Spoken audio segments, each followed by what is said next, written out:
नमस्कार, मैं हूं रमेश भारती और आप देख रहे हैं हमारी आखिरी आजादी। आज आपको बताने जा रहा हूं राष्ट्रगान जन गण मन अधिनायक जय हो की छुपी हुई काली सच्चाई को अगर आप लोग नहीं जानते तो जरूर जानिए।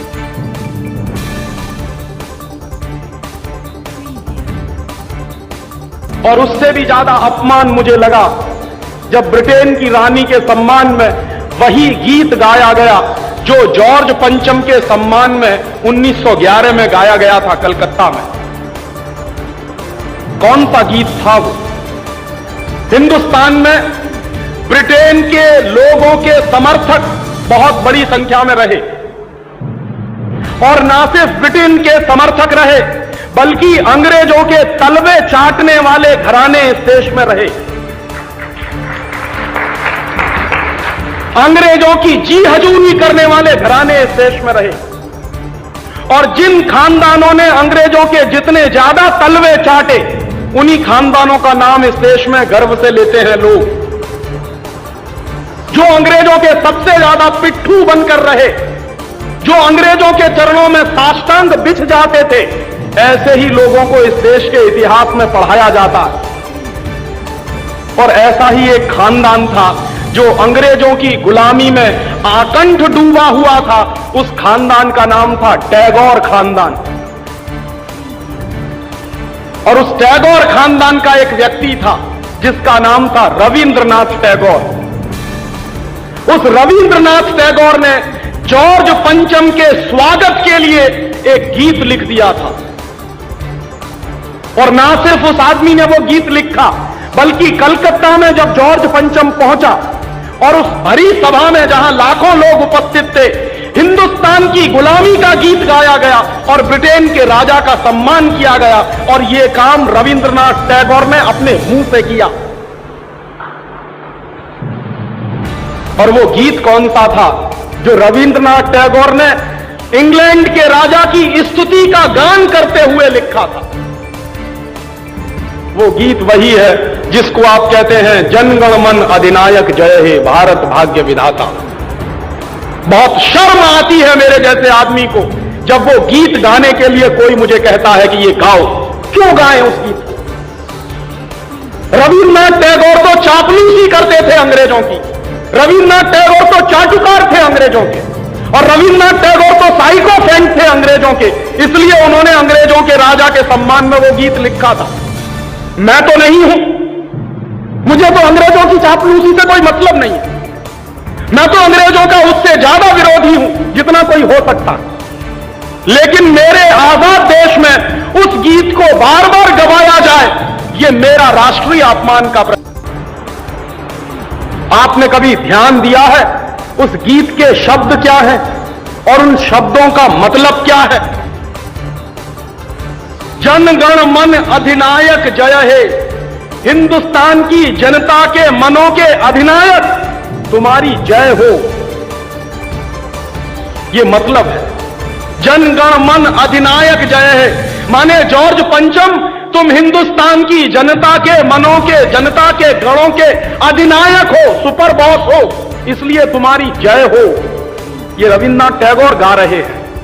भला इससे ज्यादा चाटुकारिता का दूसरा कोई प्रमाण मिल सकता? इससे ज्यादा साइकोफेंसी का दूसरा कोई प्रमाण आपको मिल सकता? और दूसरी लाइन है जनगण मन अधिनायक जय है भारत भाग्य विधाता, माने तुम भारत के भाग्य विधाता हो, माने हमारा भाग्य तुम लिख रहे हो। यह तो कोई भगवान से भी नहीं कहता है। लेकिन रविन्द्रनाथ टैगोर ने तो हिंदुस्तान के साम्राज्यवादी राजा का प्रतीक जो जॉर्ज पंचम था उसको भगवान से भी ऊपर रख दिया था कि तुम तो भारत के भाग्य विधाता हो। पंजाब सिंध गुजरात मराठा द्राविड़ उत्कल बंग विंध्य हिमाचल यमुना जंगा उच्छल जलद तिरंग, तब शुभ नामे जागे तब शुभ आशीष मांगे। माने पंजाब सिंध गुजरात मराठा द्राविड़ उत्कल बंग ये सारा हिंदुस्तानी इलाका तुम्हारे लिए आशीष मांग रहा है, तब शुभ आशीष मांगे। तुम्हारी भलाई की प्रार्थना कर रहा है। ये पूरा हिंदुस्तान जो अंग्रेजों की गुलामी में सिसक रहा था, उसको रविन्द्रनाथ टैगोर लिख रहे हैं कि ये सारा का सारा हिंदुस्तान तुम्हारे लिए आशीष मांग रहा है। तब शुभ आशीष मांगे, और वो सारी की सारी आशीष हम तुमको दे रहे हैं अपनी तरफ से। और अंत में जनगण मंगलदायक जय है भारत भाग्य विधाता, वही भारत के भाग्य विधाता तुम्हारा मंगल हो, तुम्हारा कल्याण हो।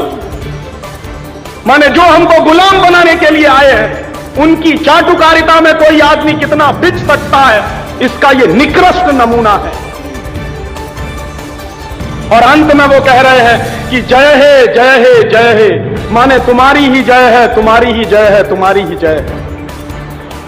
ऐसा गुलामी का प्रतीक गीत ये गुलामी के दिनों में गाया गया एक ऐसे हिंदुस्तानी की तरफ से जिसको शायद आप बड़े श्रद्धा की नजर से देखते हैं। और ये गीत जब गा दिया था उन्होंने और चरणों में बिछ गए थे रविन्द्रनाथ टैगोर, तब अंग्रेजों ने उनको नोबेल प्राइज दिलवा दिया था पुरस्कार के रूप में। रविन्द्रनाथ टैगोर को ऐसे ही नोबेल प्राइज नहीं मिला था। अंग्रेजों ने कुछ नियम बनाए थे, कुछ परंपराएं बनाई, और अंग्रेजों के नियम क्या थे? जो अंग्रेजों की जितनी ज्यादा चाटुकारिता करे, जो अंग्रेजों के जितने ज्यादा पैर चाटे, उसी को अंग्रेजी सरकार राय बहादुर का खिताब देती थी। उसी को अंग्रेजी सरकार हिंदुस्तान में और इंग्लैंड में नाइटहुड की पदवियां दिया करती थी। ऐसे ही लोगों को अंग्रेजों की तरफ से इनाम मिलते थे, क्योंकि वो अंग्रेजों के चरण चाटते थे और हिंदुस्तान को गालियां देते थे। और ऐसे चरण चाटू लोग, आपने नाम सुना है, हिंदुस्तान के राजाओं के दरबार में कुछ चारण और भाट हुआ करते थे। वो चारण और भाट क्या करते थे? राजा चाहे जितना गंदा हो, चाहे जितना बदमाश हो, चाहे जितना लफंगा हो, लुच्चा हो, वो चारण और भाट हमेशा राजा की प्रशंसा ही करते थे। बदले में राजा उनको कुछ इनाम बांटता था। ऐसे चारण भाटों का खानदान है ये टैगोर खानदान, जिन्होंने ये गीत लिखा है। और मेरा अंदर से रोम रोम कांप जाता है जब कोई मुझे कहता है कि राजीव भाई जनगण मन गाइए। क्यों गाए? हिंदुस्तान का गीत नहीं है जनगण मन अधिनायक है। हिंदुस्तान का गीत तो वंदे मातरम रहा है।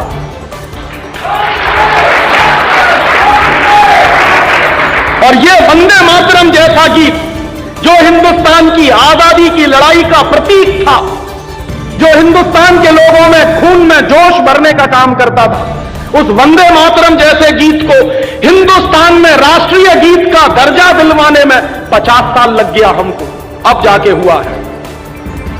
लेकिन जो गुलामी के जमाने का गीत था, जनगण मन अधिनायक जय है, वो आजादी के तुरंत बाद हिंदुस्तान के उन गुलाम लोगों ने, जो शरीर से आजाद होंगे लेकिन दिमाग से गुलाम होंगे, हिंदुस्तान का राष्ट्रीय गीत बनाया था। और आप में से बहुत कम लोग जानते होंगे कि कांग्रेस के 2 अधिवेशन हुए थे, जिन दोनों अधिवेशनों में यह फैसला हुआ था सर्वसम्मति से कि हिंदुस्तान की आजादी के बाद जनगण मन हमारा राष्ट्रीय गीत नहीं रहेगा। यह फैसला हुआ था कांग्रेस की समिति में। लेकिन उन्हीं कांग्रेस के लुच्चे नेताओं ने आजादी के बाद उसी को अपने देश का राष्ट्रीय गीत घोषित करवा दिया। इससे ज्यादा शर्म की दूसरी बात कोई हो नहीं सकती। और वो गीत जिस तरह से गाया गया था, जॉर्ज पंचम की अगुवाई करने के लिए, जॉर्ज पंचम का स्वागत करने के लिए कलकत्ता में लाखों लोगों के बीच में, दिल्ली के एयरपोर्ट पर, कैसे कहें कि ये देश आजाद है। 1911 में जो हमने सुना है, वही तो आज हम हमारी आंखों के सामने देख रहे हैं। उस जमाने में चारण भाटों का काम टैगोर जैसे खानदान के लोग करते थे। आज भी चारण भाटों की कमी नहीं है, जो रात दिन महारानी के सम्मान में कविताएं लिख रहे हैं, लेख लिख रहे हैं। मैं तो पिछले 6 दिनों से अखबार पढ़ रहा हूं। इस देश में ऐसे लोगों की कमी नहीं है जो अंग्रेजों के समर्थन में, रानी के समर्थन में अपनी लेखनी घिसे चले जा रहे हैं। इसी उम्मीद में कि शायद फिर से अंग्रेजों की दया दृष्टि हो जाए तो हमको भी कोई नोबेल प्राइज मिल जाए या राय बहादुर का खिताब मिल जाए।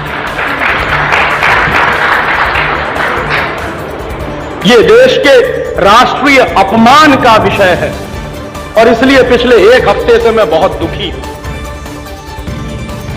अगर वीडियो पसंद आई हो तो लाइक शेयर कमेंट करें और सब्सक्राइब जरूर करें ताकि ऐसे वीडियोज आप तक पहुंचे सबसे पहले।